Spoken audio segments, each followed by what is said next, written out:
भारतीय संविधान IAS PCS mains answer writing में हम देखेंगे क्वेश्चन जो है, भारत में अधिकरणों जिन्हें ट्रिब्यूनल्स कहा जाता है से संबंधित मुख्य संवैधानिक प्रावधान क्या है, एक तो ये देखना है। और भारतीय न्याय प्रणाली में अधिकरण की भूमिका का मूल्यांकन करें, ये देखना है। तो आंसर में है कि मूल संविधान में अधिकरण से संबंधित प्रावधान नहीं थे। जब संविधान था, मूल बनाया गया था, उस टाइम पे क्या था, ट्रिब्यूनल्स यानी कि अधिकरण से संबंधित प्रावधान नहीं थे। इसे 42वें संशोधन के माध्यम से संविधान में अनुच्छेद 323A और अनुच्छेद 323B के माध्यम से ऐड किया गया। अनुच्छेद 323A में क्या है, ट्रिब्यूनल से रिलेटेड ये संघ, राज्य और स्थानीय स्तर पर या भारत के भीतर किसी अन्य प्राधिकारी के साथ सार्वजनिक सेवाओं के लिए नियुक्त व्यक्तियों की सेवा शर्तों के बारे में विवाद पर निर्णय करने के लिए प्रशासनिक अधिकरण बनाने के लिए संसद को अधिकृत करता है। किसको? प्रशासनिक अधिकरण बनाने के लिए किसको अधिकृत किया जाता है? संसद को। तो ये आर्टिकल 323A कहता है। अनुच्छेद 323B ये क्या कहता है?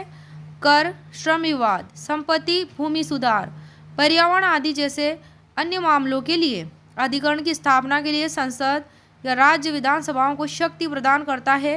अनुच्छेद 323B। नेक्स्ट है अधिकरणों की भूमिका। ट्रिब्यूनल की स्थापना अदालतों के काम का बोझ कम करने के लिए, फैसलों में तेजी लाने के लिए, न्याय की पहुंच को बढ़ाने के लिए और एक मंच प्रदान करने के लिए भी की गई थी, जो वकीलों और विशेषज्ञों से मिलकर अधिकरण के क्षेत्राधिकार के अंतर्गत आने वाले विषयों पर वे विचार विमर्श करें। निर्णय के दौरान ये प्राकृतिक न्याय के सिद्धांतों का पालन करते हैं। कौन? ये अधिकरण। निर्णय के दौरान कैसे सिद्धांतों का पालन करते हैं? प्राकृतिक न्याय के सिद्धांतों का। और सीपीसी 1908 से बद्ध नहीं रहते, उससे पाबंदित नहीं है। सीपीसी सिविल प्रक्रिया संहिता 1908 के नियमों से, जिसके कारण मामलों को निपटाने में क्या होता है? तेजी आती है। मूल्यांकन, इनका इवैल्यूएशन है ट्रिब्यूनल्स का कि अधिकरण न्याय में तेजी लाने और कुछ ऐतिहासिक निर्णय देने में सफल रहे हैं। हालांकि उनके कामकाज पर कुछ सवाल भी उठाए गए हैं। ये ट्रिब्यूनल तेजी लाने और कुछ ऐतिहासिक निर्णय देने में अगर सक्सेसफुल रहे हैं, लेकिन फिर भी उनके कामकाज पर सवाल भी उठाए गए हैं, जैसे कि विभिन्न अधिनियमों के अधीन गठित विभिन्न अधिकरण केंद्र और राज्य सरकारों के विभिन्न प्रशासनिक विभागों द्वारा प्रशासित हो रहे हैं। किसके द्वारा? विभिन्न प्रशासनिक विभागों के द्वारा इन पर एडमिनिस्टर किया जा रहा है, ये प्रशासित हो रहे हैं। उनके द्वारा दिए गए खराब निर्णयों के खिलाफ हाई कोर्ट और सुप्रीम कोर्ट में अपील की जाती है, जो न्याय में देरी को और भी ज़्यादा बढ़ाती है। और ये किसके द्वारा प्रशासित हो रहे हैं? केंद्र और राज्य सरकारों के विभिन्न प्रशासनिक विभागों द्वारा। इसलिए इनकी आलोचना होती है। ट्रिब्यूनल्स की निष्पक्षता के बारे में संदेह है, क्योंकि इसमें अधिकांशतः संबंधित विभागों के रिटायर्ड नौकरशाह और कुछ जज होते हैं।